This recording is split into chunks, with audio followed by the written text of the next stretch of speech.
ebe ya ho adwuma edu Kwasi Ankwankwaa Hiani wa Ankwankwaa Hiani eno wa emede me ho aba mi ana mapa me ho asam ne mu pe bia mo mfanya mia edu Kwasi ni Ankwankwaa Hiani eno wa emede me ho aba mi ana mapa me ho asam ne mu pe bia mo mfanya mia. Oh, what in you me bebre? Empening for kaya, say kaya ya mwa, yasi amba frabonwa. No ma chichi dear, ma papa me wasami. Akoba chichi dear, a bed day na mimiro. Ne bed day na mimire, a bed day na mimire what's it? When na me pesa yedi ho enkomo ye frɛ no adu Kwasi ofri sahwikro bia ye frɛ ne nzawra eho no ofri na nkyeremu a abrantie yeniyere nim sɛ sahwide eyekua adwuma na nkwada brem wo mkɔ afuo mu na otete kokɔ ase na wɔto nwom na papa ebusa wo maame na akwada yi de we di ase nyame ama ana ne nyame akyade ne nwom to ana enu nti edu Kwasi bua wo maame no papa afuom dwuma kakra na oye afuom dwuma ni nyina nso no na odi school nso aka ho kakra enu nti oko school e was Sahwiwios local authority 1965 pepepe na edu Kwasi wie school owie no aye se da bi obepursue ne career eye ne nwom to ekwan be na obefa so obehya ase wo hye sahwi enu nti oye nadwen so obetutu anamon no abakuru kesiem eye nkran Oba na saa time na Nanampadu African Brothers no magidin ye pa nti edu Kwasi ni Nanampadu na be sha ase 1970 na esign ne modern money nyame akyade anwom to edi cha nti no ena otimi ede ne first album eba abonti ane friend oni biasem saa anwom ne ede ye pa na ni ebusa na wedi hwan nie sahwini babe nie na ade ba kwa me pe wa edu Kwasi ho ne se oto nwom na omane remfri ne krom osan de sahwi kasa no e de to nwom enu ntia ma ne babaji din sahwifo be pe nasem Ghana fo nyina be pe nasem eme friend sahwi star 1981 ye nyina yenim Ebra Liman efra konwa so a Rawlings be overthrow no Rawlings ba no be select adwomtofo binom 1981 eno ye se da bi ewo men ye pen ka bomu nyum bi edu nti ye frɛ na Nampadu ye frɛ we edu Kwasi wo ho an ye frɛ no onya akɔ se mampanyi e frɛ no obusa ne ho ada ma ye den okwa na mampanyi se da bi metina se tie wonyum a ewo mu so oba mu nkyɛn nenso utu nyanza nwom enu nti me pesa nwom tofo a mafrɛfrɛ mu yi mu ye nwom de ma o man Ghana enu nti woka ho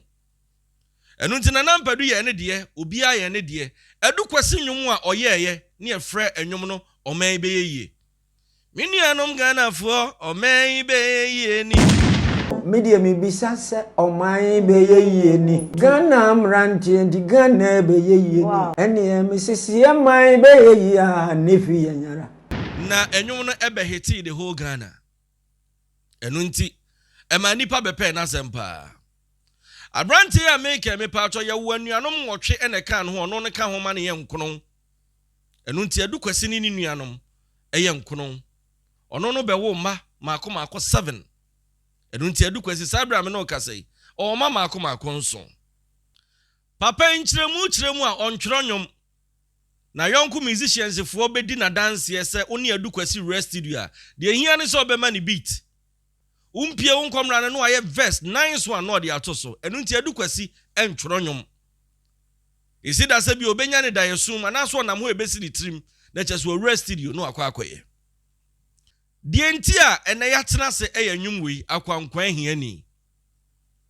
enwumi se ukọ the whole Ghana na wiase afa na nyina even enkwada na omudi akire ni bi kura afa nwom no a omudi beat no ede ye niema metimi abo nipa bi te se alligator of which enye bone beat de eye oda wutimi fa no ride on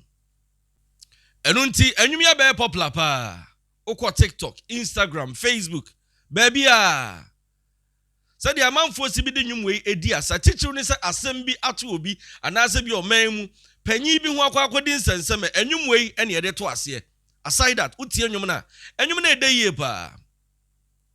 Edu Kwasi nwumin bibi wa atire. There is a history behind this song. Da bia meka se nwum eda ya na bibi wa atire. 1983 ena branch inviting wo Cote d'Ivoire. Okoye Arawosam ne se papa ye kidnapping no. Na baby ye kidnapping na ye de ne koye no. Na chese nyo no ne Ghana ni a enko a ya kidnapping no. Na nchemu chiremu a no obi ni ni din sa na sa nipa na kodi bone Edu Kwasi sa. Enu ntie hu no ne ye ka sa ye ono a. Enu ntie de omu kogu baby a ne togofo ne ade nyina ka ho.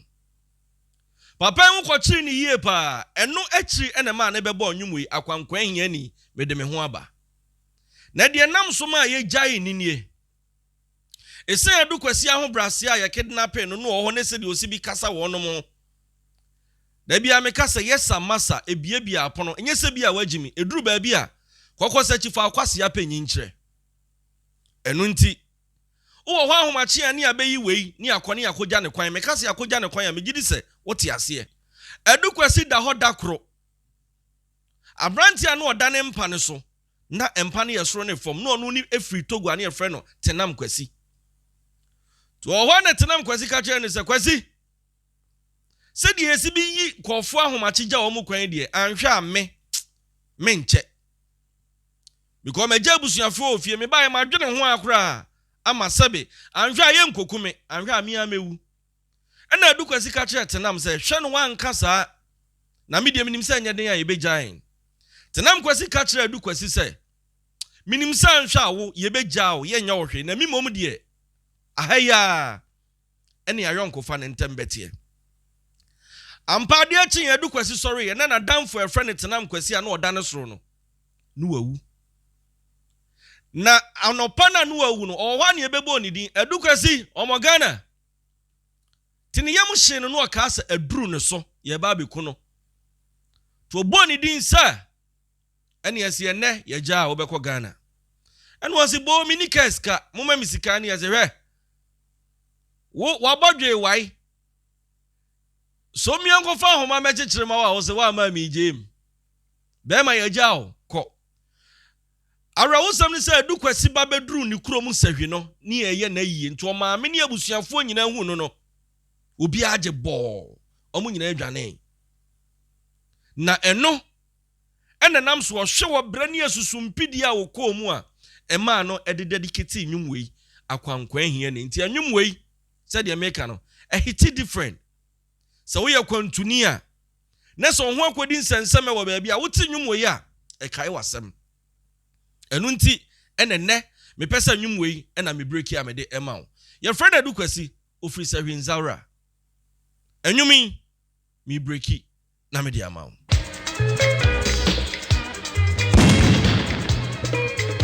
Ankwankwaa Hiani eno ai me de me ho aba mi ana mapa me ho asem ne mo baby a mo mfanya mi a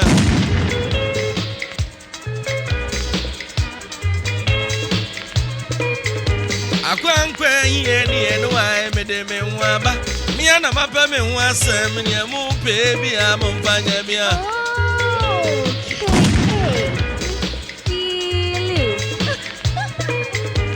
Empanimfo akaya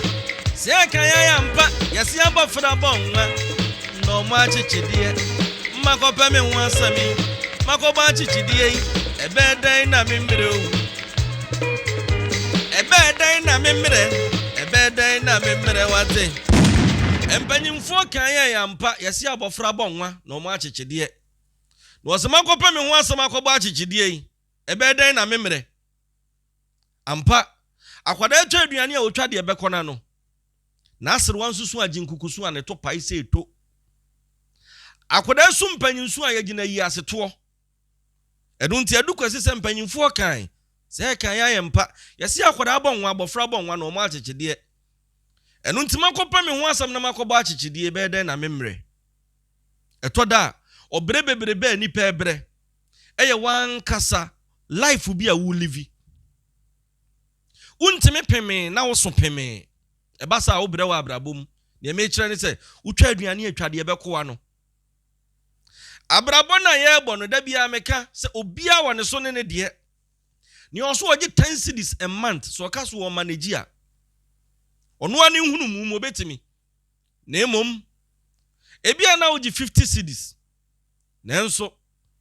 nipa woni ni tu ana mo ne nkofo a wo no wo nam no. Omo no spend 100,000 a month. Ti da bia no ebeda ne osun ni abebrese. Enti abofra bonwa na omo achechede abrabo na ye bo no menua. Live according to your means. Nia wo betimi aye no eno ne woso wo ye ema obi ama pressure. Media mi wo wen mayo odwanfunu minsro wo sekan. Ebisa mi ni odofo. Wose mi wo wen mayo odwanfunu minsro wo sekan frise mi ni odofo. What you say? Etoda nipa nyina town, nipa nyina sori tiawa. Eya no ahunu ne se enya de a wo benya asama ma obi aka bia ma nto yo odwanfunu. Asem ni si ya ne edi kan bua wo fodada. Enu nti obi wo ho a oye na adwen se de ebesie bia no o mesusu na asam nkyerɛ wo ma wo nka bi ma no obeka akyerɛ wo obekɔ nachi obeye no. Enu to yo odwanfunu onsuro sekan. Yakeka ne ho nsam a de enya ne de onnie nyina ye de ato no so. Enu nti wo se me de mi wo ho ma ye odwanfunu minsuro sekan fi se me ni odofo.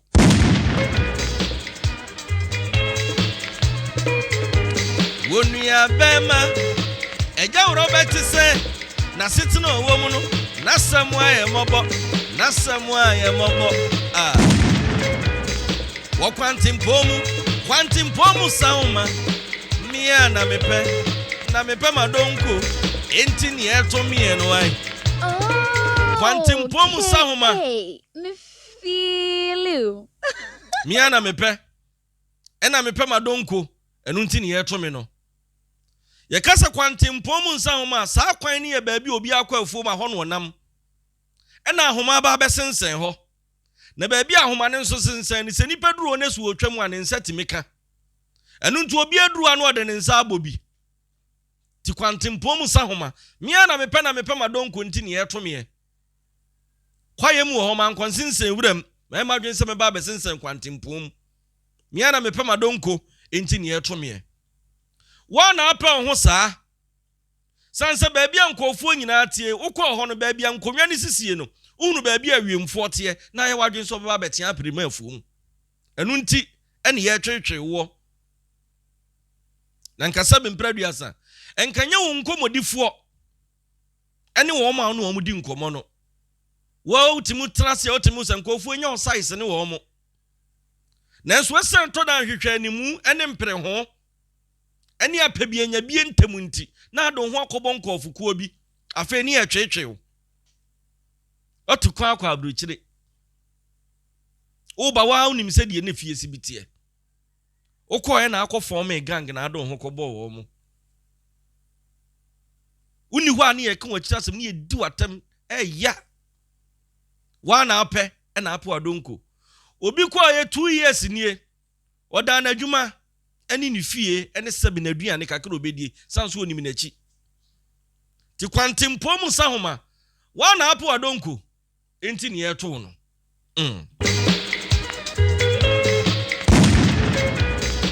eja bensi wo papa ko wu eja no ko kungu ensi efia se chiwa wu nti da bia dwendwen no ye ne hu deni wu nti na abasa wai Ankwankwaa Hiani no wa me de me wa ba ye na mapa me wa sam ne mu pe bi a mo mfanya me a oh Ankwankwaa Hiani no wa me de me wa ba me na mapa me wa sam ne mu pe bi a mo mfanya me a woo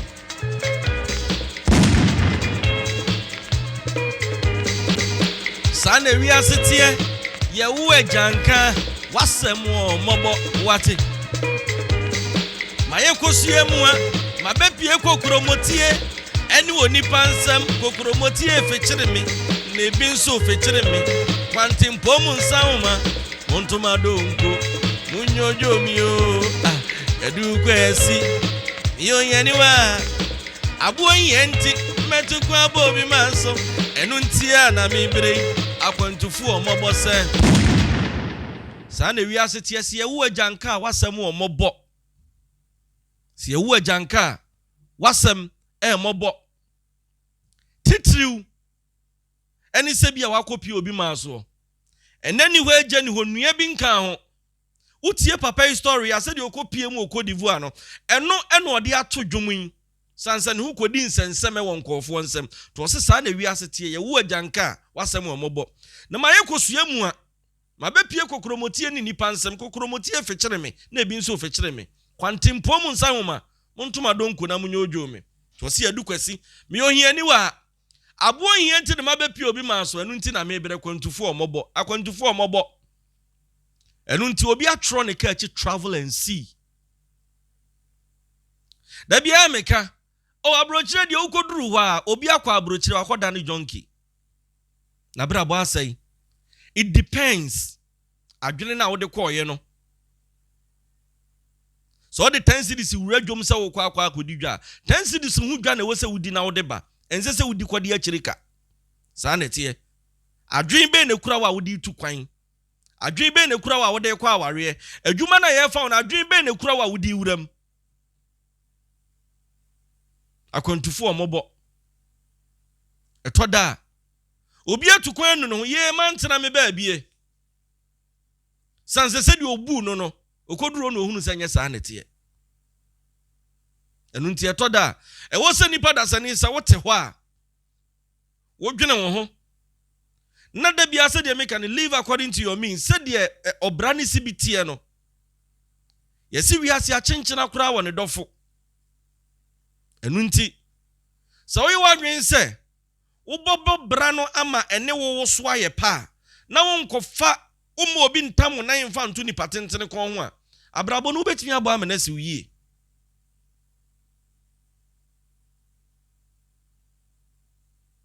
mesre yenhwe ni yie adukwasi onua kwantuni eni awrewo na saa netie wate wako obi kuromu no owo ni kuromeni nsenti eya to buase yejojo wu amensu ankre danso se owo asem eya awrewo ekaya ya mpa ozo onua kwantuni eni awrewo na saa netie onua kwantuni eni awrewo na saa netie wako obi kuromu no owo ni kuromeni nsenti eya to buase yejojo wu amensu ankre danso se owo asem eya awrewo yekaya ya mpa ebi ameka asem we se wo ye hoho na se wo kọ baabi na se adoatwene a yaguri uduru na se ye goro twene na ya ebo no kontomira haban ne de akurusuo wo mo bo twene nso a wo mo de akuma ne nsekan na de ebo wo ma betira kakraka se wo ye hoho na se wo sasa agoro we bia eya asakọ baabi a nkasa ewo ti asem ni yemibu be pa de enti a wo sakọ baabi a nkasa ewo ne se de adoatwene ye de nkontomira haban akurusuo na wo bo metiri kakraka no wo san de sekan ni nkuma na ebo na enso ebi ente no sa na wo sakọ nkasa emu a ebi nwowo me pa kire se hoho wasem o mobo oho nto abantimpunum enu nti ya hwewanam oyie titru ni se watu kwan to so onua kwantuni eni awreho na saa netie wako obi kurom no owo ni kuromani nse ti ya to bo ase ye dwojo wo a ya mensu bronya isabre obi hyedam o ti ni suo saa ye de me ne me mabedie akoye hoho ntia wo fi anyeden ya sebe mpraduasa ye bedidi ama obi adi nanso ho ya akwantuom enu nti ho asem emobo osi ye dwojo wu amensu esrew unu kwa ya obefa so obetutu anamo na da chewa Ankwankwaa ye mobo Ankwankwaa Hiani wotete aduane bone ma yefuna ebotwene ma wo sa anadwo Ankwankwaa Hiani eno wa mede me ho aba mia na mapa me ho asem ne mu pe bia mo mfanya mi ai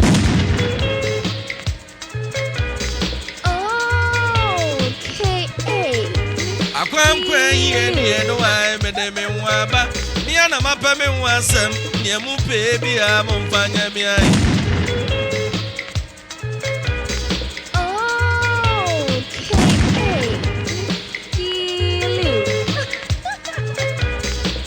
Enunti se mission nyina ase a empanimfo kan ya se kan ya mpa yesi abofra bonwa no ma chechidie makopa me ho asemi makoba chechidie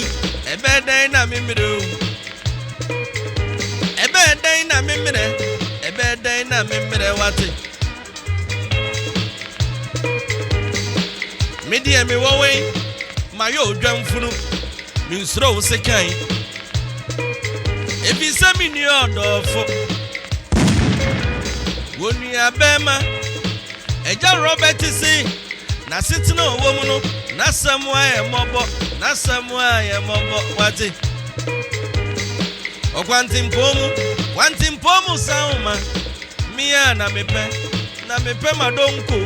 enti ni eto mi enwa eja ben say wo papa ko wu eja no kwakungu anse efia sechiwe wonti da bia dwendwen no ye ne wudeni wonti na abasa wai Ankwankwaa Hiani eno wa mede me ho aba mia na mapa me ho asem ne mu pe bia mo mfanya mi ai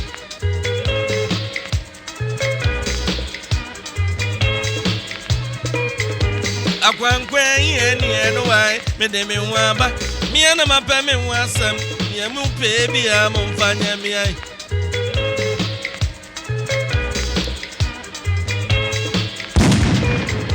Sane wi asetie se ewu ajanka wasem o mobo wati mayekosu emu ma bepie kokromotie enu onipa nsem kokromotie fechire me na bi nso fechire me kwantimpom nsanwoma wontoma donko amunyojo mi o edu kwasi yo hiani wa abo hienti metuku abo bi maso enu ntia na mebre akwantufu omobo wate